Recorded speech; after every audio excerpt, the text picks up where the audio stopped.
अगर ये नहीं जानेंगे कि मैं कौन हूं तो फिर मेरा कौन है उसको कैसे जानेंगे। हम तो पूछ रहे हैं आप कौन है। आप ये शरीर हूं, शरीर गलत। आप शरीर कैसे हो सकते हैं। ये रुमाल मेरा है, मैं तो रुमाल नहीं हूं। ये मकान मेरा है, मैं मकान नहीं हूं। ऐसे ही ये पूरा शरीर मेरा है, फिर मैं कैसे हो सकता हूं। हम वो हैं जो कहता है कि ये मेरा शरीर है, अर्थात मैं कोई और पर्सनालिटी और ये शरीर एक और पर्सनालिटी, तो ये मैं का नाम है आत्मा। गौतम, तुमने तो कहा राहुल संसार से चला गया, फिर हम देखने कैसे चले? उसके डेड बॉडी को। अच्छा, ये जो पड़ा है ये राहुल नहीं है ना जी ना। राहुल तो सुबह चला गया, ये उसका शरीर है, शरीर। दो पर्सनालिटी हो गए। अब हम प्रैक्टिकल समझते हैं कि कैसे हम भगवान के अंश हैं, अर्थात संतान हैं। देखिए, संसार में ये देखा जाता है कि प्रत्येक माँ बाप के अंदर जो गुण स्वभाव होता है वो उनके बच्चों में दिखता है। ऐसे ही हमारे अंदर भी, अर्थात मैं आत्मा के अंदर भी उस भगवान के सब गुण हैं। जैसे अभी अभी रामायण की चौपाई में ये कहा गया, ईश्वर अंश जीव अविनाशी, अर्थात जीव मैं अमर हूं, अमर अजर हूं। जैसे मेरा भगवान अमर अजर है, ऐसे ही मैं अमर अजर हूं। मेरा कभी मृत्यु नहीं होगा। मृत्यु होगी इस शरीर की, मैं तो इस शरीर को छोड़ के दूसरा शरीर ले लूंगा, अर्थात मैं अमर अजर हूं। नैनम छिन्नन्ति शस्त्राणि नैनम दहति पावक। स्वयं भगवान श्री कृष्ण कह रहे हैं, अर्जुन, ना तुझे कोई आग जला सकता है, ना जल गला सकता है, ना तुझे कोई शस्त्र आदि तेरा मृत्यु कर सकता है। अर्थात मैं अमर अजर हूं, आत्मा। दूसरा, वो भगवान चेतन है और मैं भी चेतन हूं। चेतन का अर्थ उस भगवान के चेतन शक्ति के द्वारा ये पूरा विश्व चेतनमय है। अर्थात इस आत्मा को चेतन देने वाला कौन? वो भगवान। चेतन से चेतना नाम, उस भगवान के चेतन शक्ति मुझे मिला इस आत्मा को, तभी ये शक्ति आत्मा चेतनमय हुआ। ऐसे ही मैं आत्मा जब इस शरीर में आया तब ये शरीर चल फिर रहा है, बोल रहा है। अर्थात मेरे कारण, मेरे अंदर जो चेतन शक्ति है, उस चेतन शक्ति के कारण ये शरीर चल फिर रहा है, बोल रहा है। इसको मारो, कष्ट हो रहा है। जैसे ही मैं ये शरीर छोड़ दूंगा तो ये शरीर जड़ समान हो जाएगा, शव हो जाएगा। इसको जला दो, कुछ नहीं करेगा। अर्थात वो भगवान चेतन, मैं आत्मा भी चेतन।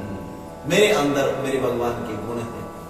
और जैसे भगवान दिव्य है, इन प्राकृत आंखों को नहीं दिखता, ऐसे ही मैं दिव्य हूं, इन प्राकृत आंखों को नहीं दिखूंगा। देखिए, हम लोग सुने हैं हरि व्यापक सर्वत्र समाना, भगवान प्रत्येक कण कण में व्याप्त है, लेकिन हमारे इस प्राकृत चक्षु को नहीं दिखता है। क्यों? क्योंकि भगवान दिव्य है, दिव्य। ऐसे ही मैं आत्मा भी दिव्य है, इस प्राकृत आंखों को नहीं दिखूंगा। दादाजी मृत्युशैया में पड़े हैं और हम सब कह रहे हैं, दादाजी राम बोलो राम, ये गंगा जल उनके मुंह में डाल रहे हैं, और दादाजी चले गए। चले गए? किधर से गए? कब गए? कहां गए? नहीं दिखे। क्यों? क्योंकि आत्मा दिव्य है, दिव्य। इस माया से बनी हुई ये आंख नाक कान से वो गम्य नहीं है। एक बार कुछ साइंटिस्ट लोग एक मरने वाले व्यक्ति को कांच के बक्से के अंदर बंद कर दिए और चारों तरफ कैमरा फिट कर दिए, ताकि इस व्यक्ति का जब मृत्यु होगा और उसके शरीर से जब सोल आत्मा निकलेगी तो हम उसे कैमरा में कैप्चर कर लेंगे। उस व्यक्ति का मृत्यु हुआ और आत्मा शरीर से निकली और उस कांच के बक्से में क्रैक भी हुआ, लेकिन कैमरा में नहीं आया। क्यों? ये कैमरा और ये सब वस्तु, ये सब माया से बनी हुई है, ये प्राकृत है, और आत्मा दिव्य है। इन सब चीजों से हम उसे देख ही नहीं सकते। अर्थात मेरे अंदर वो सब गुण हैं जो मेरे माँ बाप भगवान के अंदर हैं। इससे प्रमाण होता है कि मैं उस भगवान का ही अंश हूं, उस भगवान का ही संतान हूं। एक और प्रमाण के द्वारा हम इसको समझेंगे कि कैसे हम उस भगवान के अंश हैं। लेकिन इसके लिए हम आपको एक विश्व का सबसे बड़ा आश्चर्य बात बताते हैं। ध्यान से सुनिए। विश्व का प्रत्येक जीव प्रत्येक क्षण जो भी कार्य करता है वो एक ही लक्ष्य के लिए करता है। ध्यान दीजिए, इस विश्व का प्रत्येक जीव अर्थ प्रत्येक आत्मा, अर्थात चींटी से लेकर ब्रह्मा जी तक प्रत्येक जीव जो कुछ करते हैं उस हर कार्य के पीछे लक्ष्य केवल एक ही रहता है। आप कहेंगे ऐसे कैसे? अजी सब जगह दिख रहा है, प्रत्यक्ष प्रमाण है कि सबका लक्ष्य अलग अलग है। कोई किसी को बहुत सारा धन संपत्ति चाहिए, किसी को पुत्र आदि चाहिए, किसी को सुंदर सी पत्नी चाहिए। ये सब दिख रहा है कि सबका अलग अलग लक्ष्य है और एक ही व्यक्ति के हजारों लक्ष्य होते हैं। तो फिर आप कैसे कह रहे हैं कि प्रत्येक जीव एक ही लक्ष्य से कार्य करता है? जी हाँ, दिख तो रहा है लक्ष्य अलग अलग है, लेकिन वास्तव में हम जो कुछ करते हैं उसके पीछे केवल एक ही लक्ष्य रहता है, एक ही एम है और कोई लक्ष्य हो ही नहीं सकता है, असंभव है। जैसे एक किसान है, उनसे पूछिए, जी आप क्या कर रहे हैं? जी मैं फसल काट रहा हूं। इससे क्या होगा?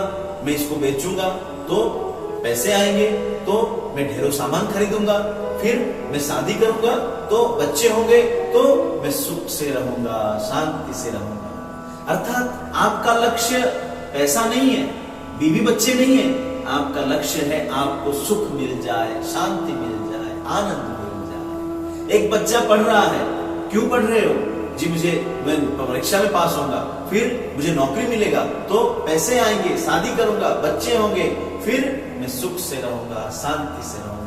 अर्थात विश्व का प्रत्येक जीव जो कुछ कर रहा है उसके पीछे एक ही लक्ष्य रहता है, वो है हमें आनंद मिल जाए, सुख मिल जाए, हैप्पीनेस मिल जाए, शांति मिल जाए, और कोई लक्ष्य हो ही नहीं सकता। ये विश्व का सबसे बड़ा आश्चर्य है। हमें बचपन से किसी ने ये सिखाया पढ़ाया नहीं कि आनंद को पसंद करो, लेकिन हम बिना सिखाए पढ़ाए ऑटोमेटिकली आनंद को ही चाह रहे हैं। कब से? जन्म से लेकर मृत्यु तक। देखिए, एक छोटा सा बच्चा अभी अभी मां के गर्भ से निकला है, वो रो रो के कह रहा है मुझे आनंद दो, आनंद दो। आप कहेंगे अजी ये तो अभी छोटा सा बच्चा है, ये बोलना भी नहीं जानता, आप कैसे कह रहे हैं कि ये आनंद मांग रहा है? गौर से सुनिए उसके रोने को। जो मां के गर्भ से निकलते समय उसे कष्ट हुआ, जो दुख मिला, वो दुख नहीं चाहता, रोकर उस दुख को भगाना चाहता है और वो आनंद ही मांग रहा है। जन्म से लेकर मृत्यु तक प्रतिक्षण नहीं कश्चित क्षणमपि जातु तिष्ठत कर्मकृत। एक क्षण भी आप अकर्मा होकर नहीं बैठ सकते हैं, बिना आनंद चाहे आप रह ही नहीं सकते हैं, बिना किसी के सिखाए पढ़ाए। कैसे? इस विश्व में किसी भी दो वस्तु में कोई समांतर नहीं है, हर जगह वैषम्य है, वैमत्य है। एक पेड़ के, एक ही डाली के दो पत्तों के रंग रूप सब अलग हैं। एक ही मां के चार बच्चे, सबके रंग रूप गुण स्वभाव इच्छा सब अलग अलग है। पूरे विश्व में किसी दो व्यक्ति के अंगूठा छाप तक नहीं मिलता, अजी शकल नहीं मिलता, अकल की कहां कहें। लेकिन इतने वैषम्यता होने के बावजूद भी प्रत्येक जीव केवल एक ही लक्ष्य रखता है, आनंद। क्यों? क्या रहस्य है? रहस्य यह है कि संसार का, प्रकृति का एक नियम है कि प्रत्येक अंश, ध्यान दीजिए, प्रत्येक अंश अपने अंशी की तरफ ही भागता है। जैसे मान लीजिए ये एक मिट्टी का ढेला है, इसको ऊपर फेंकिए, कहां जाएगा? पृथ्वी में। क्यों?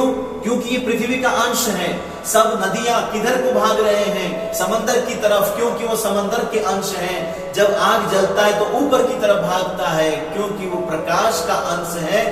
ऐसे ही मैं आत्मा उस भगवान का अंश हूं, इसलिए मैं नित्य निरंतर किसी के बिना सिखाए पढ़ाए उस आनंद को ही चाह रहा हूं, क्योंकि मैं उस भगवान का अंश हूं। अपने अंश की तरफ भाग रहा हूं।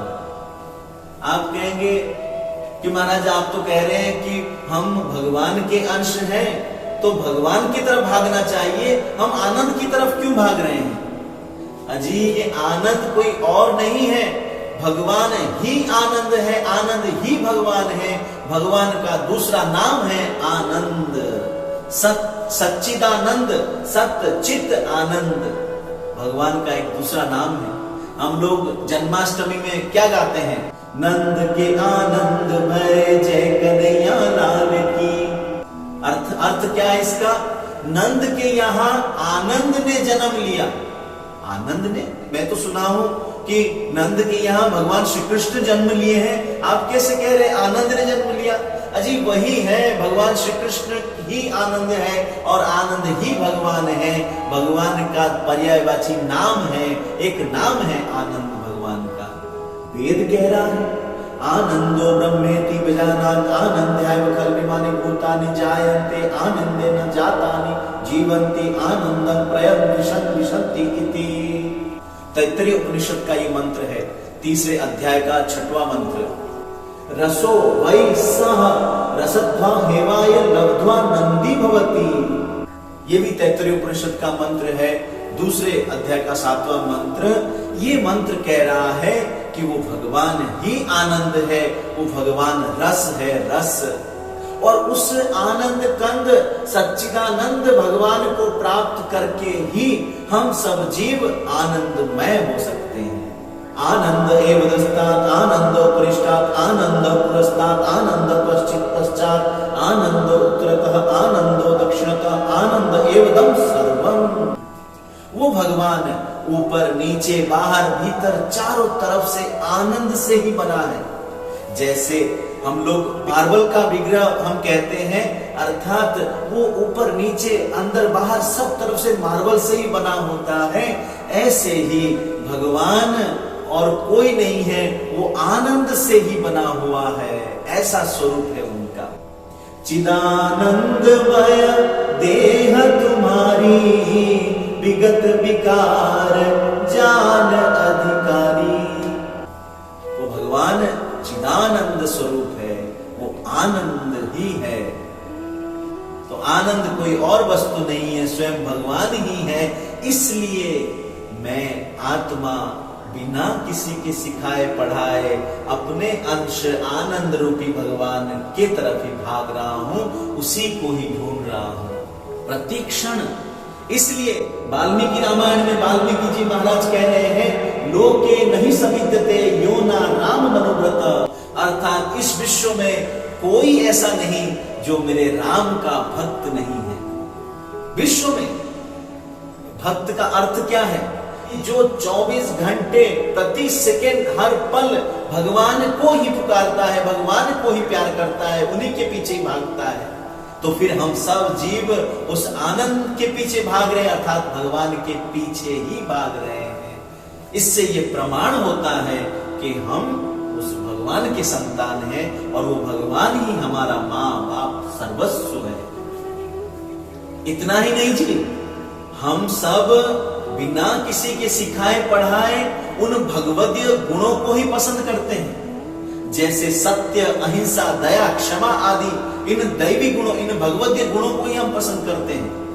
आप किसी को झूठ बोल देते हैं, आपको बड़ा अच्छा लगता है, लेकिन जब कोई आपको झूठ बोलता है तो आपको बड़ा बुरा लगता है। क्यों जी? जब आप झूठ बोल दिए आपको तो अच्छा लगा, अब जब आपको झूठ बोला गया तो आपको क्यों खराब लग रहा है? तो आप कहेंगे जी मैं तो झूठ बोल दिया, वो तो मजबूरी कारण, लेकिन मुझे झूठ पसंद नहीं, मुझे सच ही पसंद है। ध्यान दीजिए, बचपन में हमें क्या सिखाया गया था? सच बोलो, सच को पसंद करो। क्या कभी किसी ने सिखाया कैसे हम सत्य को पसंद करते हैं, कैसे सत्य को ही चाहते हैं?